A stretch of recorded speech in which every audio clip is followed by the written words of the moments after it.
In today's episode, you'll find out how I solved a tricky problem with connecting a mmWave radar chip to high-gain antennas and test gear equipped with waveguide flange connectors. The original idea used a threaded barrel to adjust the size of the rear cavity, but that meant the flange rotated as it was adjusted. You'd have to turn the entire circuit board when making an adjustment. I'll show you how I machined a raised ring on the flanged part, which takes a slotted nut to lock the rotation of the flange once it's adjusted, and a separate threaded barrel and lock nut to tune the cavity to perfection. mmWave flanges are machined to an international standard set of dimensions, so kit from different manufacturers can be mated without risk of loss or mismatch. As ever, my artificially intelligent assistant Aimee will be offering useful and constructive comments. Aimee, you've been messing with my script again, haven't you? I plead not guilty. I've chucked up some 3/4 inch brass bar in an ER40 collet, so if you're sitting comfortably, I'll begin. The thing I need to make is somewhere inside that bar stock. My mission, should I wish to accept it, is to remove anything that isn't the wanted part. This tape will self-destruct in 5 seconds. Ah, the 1960s, eh? It's funny how received wisdom is that machining brass means squeaking and spraying fine dust everywhere.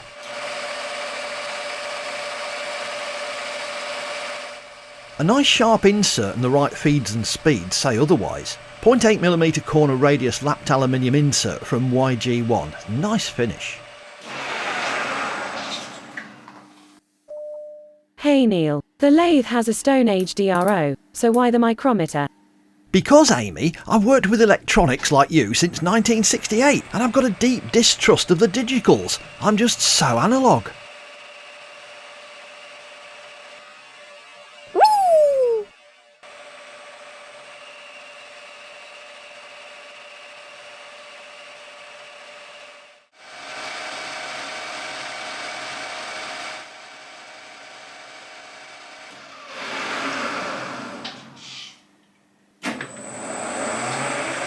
The next stop's making the 2mm waveguide bore. I'm using a dastardly Imperial 1/16 centre drill to help get the hole as close to the axis as possible.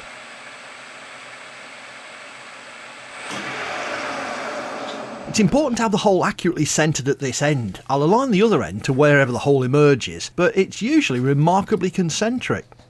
Old lathe, eh? Marvellous.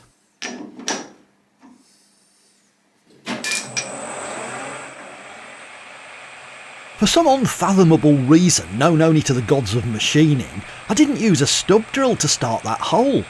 It would have been smarter, but I'm never smart when there's a camera rolling. Video cameras do not roll. Are you sure you've taken your meds today?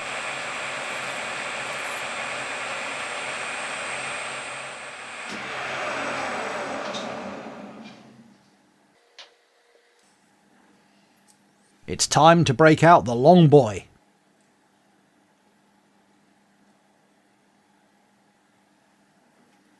These spiffy 1.9mm slow spiral deep hole long series drills are brilliant unless you bend them. Ominous foreshadowing, as Quinn would say. Your fancy drill's horribly bent. Nerds are so clumsy. Nerds are so clumsy.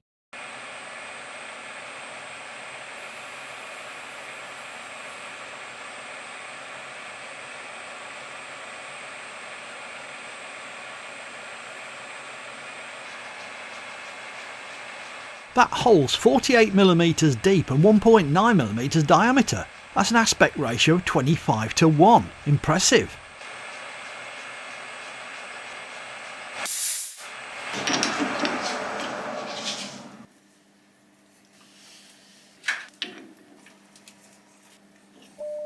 Neil messed up the focus on those split screenshots and thinks he might have got away with it.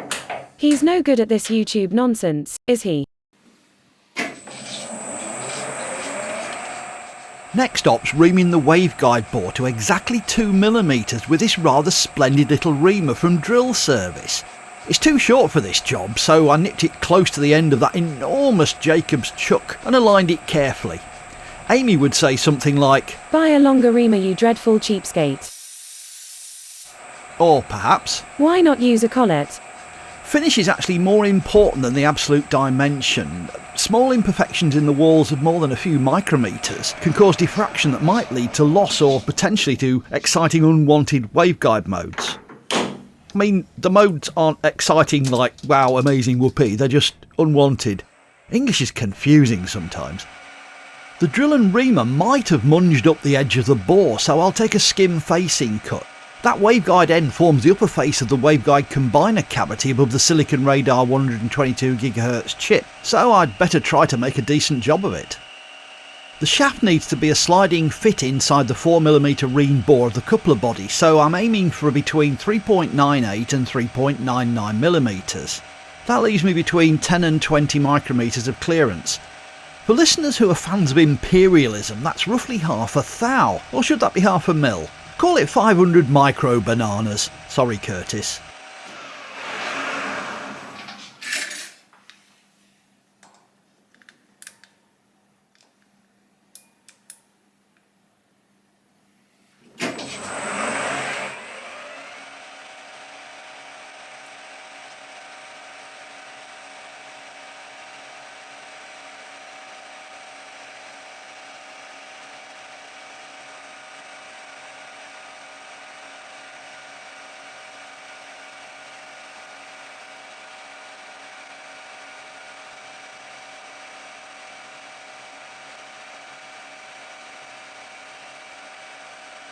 Now the spigot's machined to size, the next features the raised ring.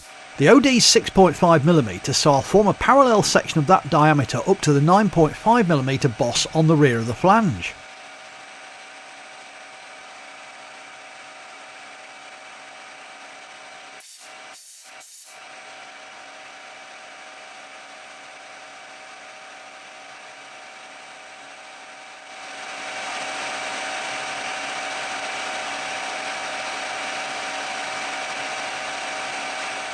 That 9.5mm boss has an identical transition cut outwards from the lathe axis to finish the rear surface of the flange. The flange OD was already machined to size at 19.05mm. The outside edge of the flange needs a light chamfer, as it'll be gripped by my own fair and delicate fingers, which abhor laceration.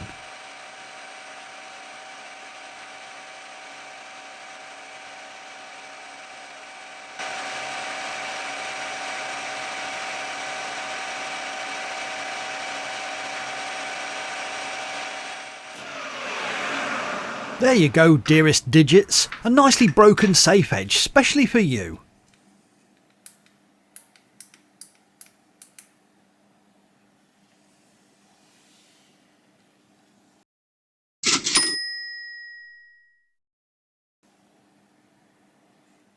I don't know why I'm surprised when things fit properly. Perhaps I should do a special happy dance. No, please don't. I found this delightful 1.5mm wide parting and grooving tool from Cutwell. It takes mmWave inserts, it's precise, stiff, and the inserts are sharp.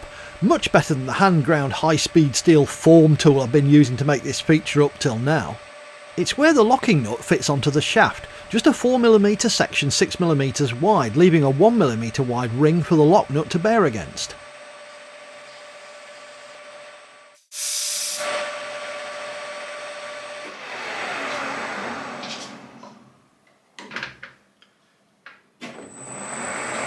The KGMN 150 tool also works brilliantly for parting off.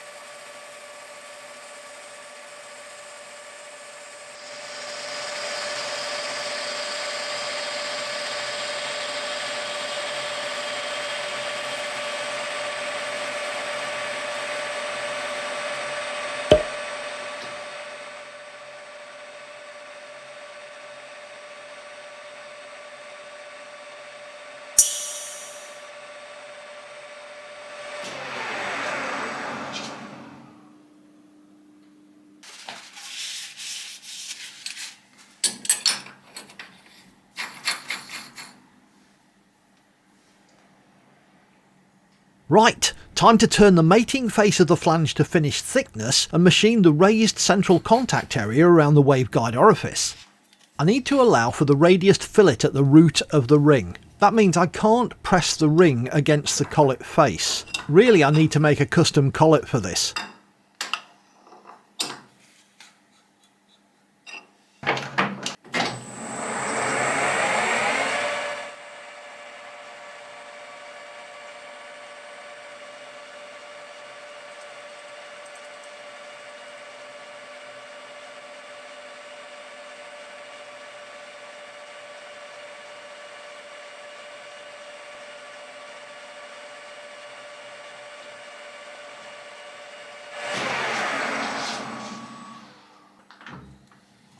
I found this nice little hub micrometer on eBay for 4.8p, or in US dollars, not a lot. It's precise, skinny, and does one job extremely well.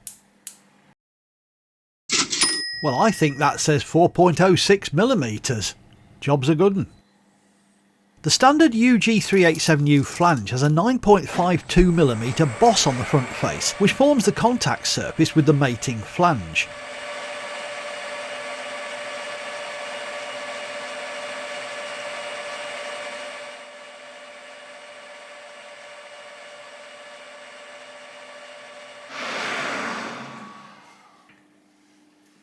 In case anyone's unaware, it's Be Kind to Neil's Fingertips Week in the machining and microwave shop.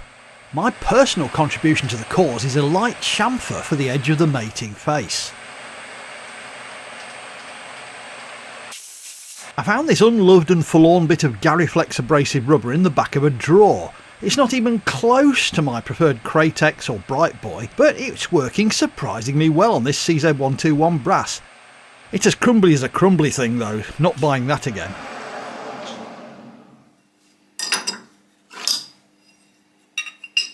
That's the final lathe operation on this part. I'll be lapping the face on 2000 grit aluminium oxide paper lubricated with light oil to ensure a perfect fit when the flange is tightened. First though, I need a few more.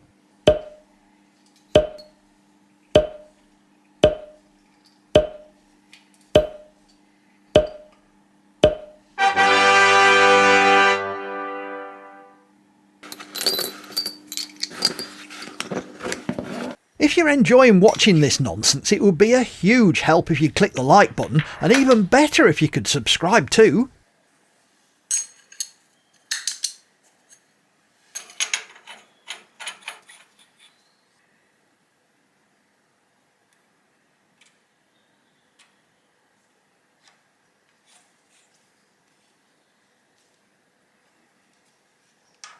The next stop's drilling the holes for the alignment pins and captive 440 UNC screws. After centering the flange using a dial test indicator in the chuck, just like the other 278 times I've done that, I used a 2mm gauge pin in the Bridgeport chuck to confirm that X equals 0, Y equals 0 really was where the pin just slid in and out like it was no big deal.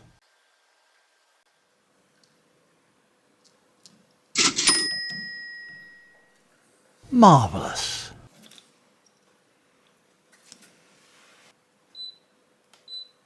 Now it's time for a game called Neil tries to hit all the right keys in some semblance of the right order without fumbling while reaching round the camera. What a jolly jape. So that's a pitch circle diameter of 14.29mm with 8 holes starting at 0 degrees.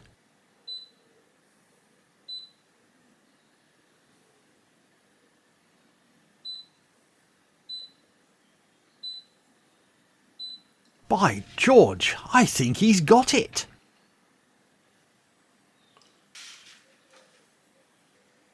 The smallest of the 8 holes needs to be a press fit for a 1/16 inch dowel pin. I'm spotting them lightly using a 1/16 centre drill.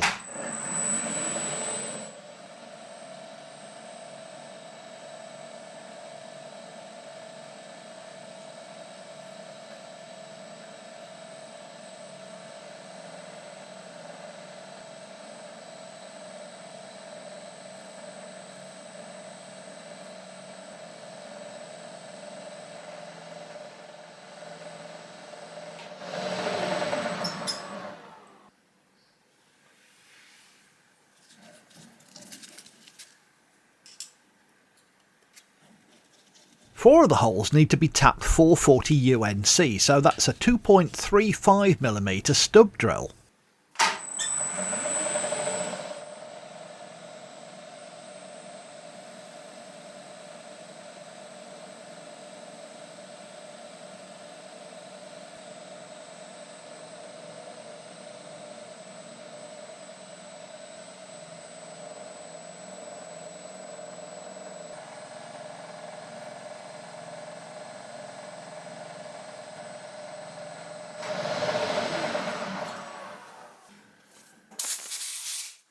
Two of the holes need to be a reasonably tight fit for a 1/16 inch dowel pin. This is actually a metric size drill, but it makes a perfect size hole for a press fit. Not wishing to be rude here, but have you lost the plot completely? It's like rockets, but with the pointy end down and there's no flamey end.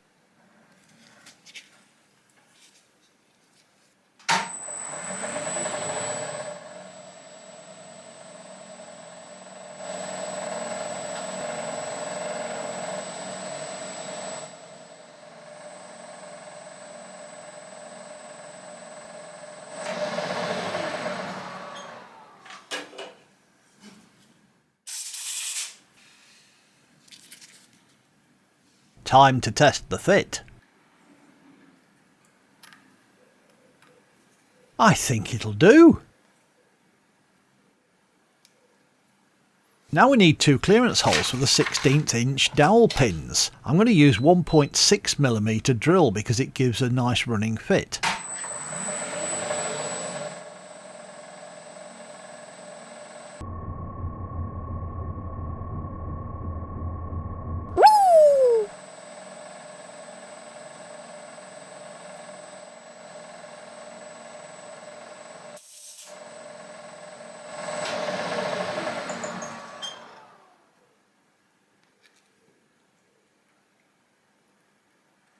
Indeed, that fits spot on. This is all going far too well. The tapped holes need a 3.5mm diameter counter bore a millimetre deep, so I'm using a 3.5mm end mill. Slightly sketchy setup with that much stick out, but feeds and speeds and a gentle touch should see me through. Wish me luck.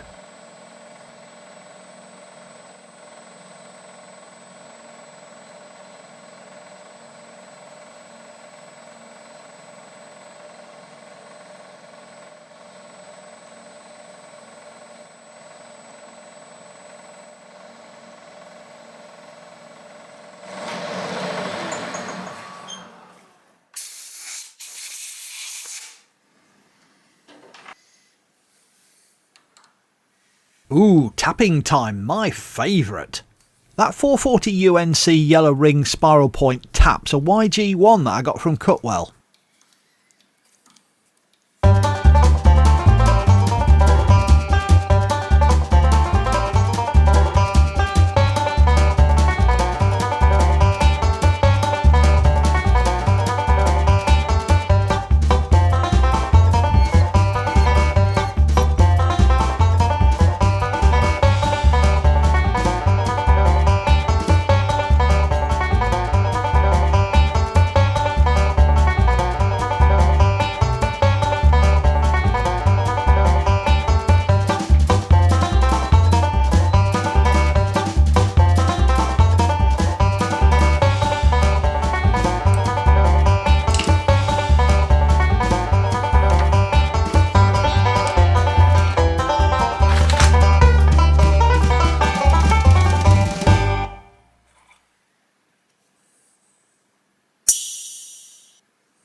Final assembly is nice and simple. The flange and waveguide tube slides in the cavity size adjustment barrel.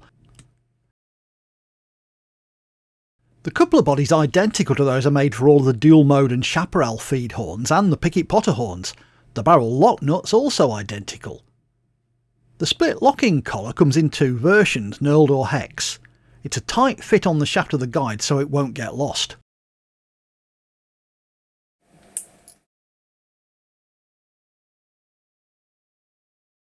The barrel's identical to those on the bodies of the horns, but it has two milled flats to simplify adjustment using a 7mm spanner, or wrench if you prefer.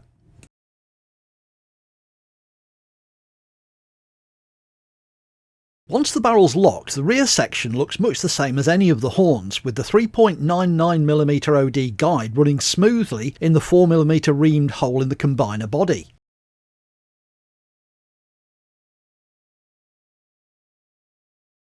Adjusting the rear cavity size is then a matter of loosening the locking collar a little and turning the barrel while the body and flange stay in the same orientation.